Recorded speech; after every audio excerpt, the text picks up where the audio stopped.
दोस्तों, स्वागत है आपका हमारे YouTube चैनल जीपेस्ट कार रिस्टोरेशन में। आज हमारे पास जो गाड़ी है वो फ्रंट से एक्सीडेंटल होंडा सिटी है, जिसे हम रिपेयर करने वाले हैं। इस गाड़ी में बोनेट रिपेयर होगा, बाकी की चीज़ें हम चेंज करने वाले हैं। क्योंकि बोनेट में उतना डैमेज है नहीं, हमने सभी पार्ट इसके मंगवा लिए हैं। क्योंकि होंडा के पार्ट इतनी आसानी से मार्केट में मिलते नहीं है, तो हमने पहले से ही कस्टमर से बात करके गाड़ी के सभी पार्ट अरेंज कर लिए हैं।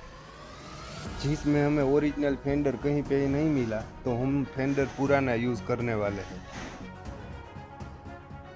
सभी चीज़ों का अलाइनमेंट चेक करने के लिए हमने एक बार उसे फिट कर लिया है।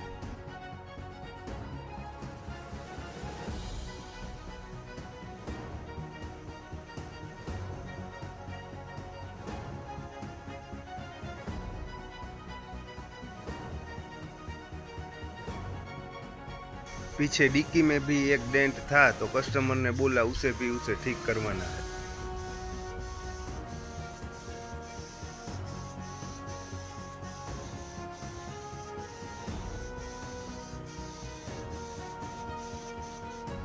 इस गाड़ी में हमने नेरोलैक का 2K पेंट अप्लाई किया है।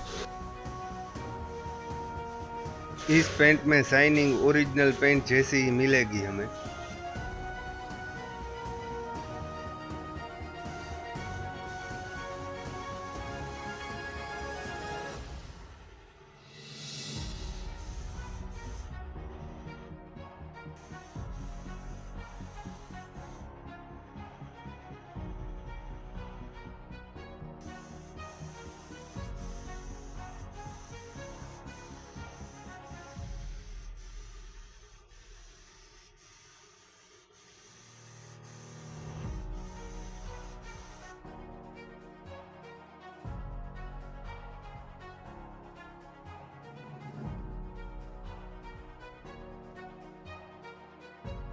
इस गाड़ी में हमें टोटल 32,000 का खर्च आया। आपको हमारा काम कैसा लगा वो हमें कमेंट बॉक्स में ज़रूर बताएं।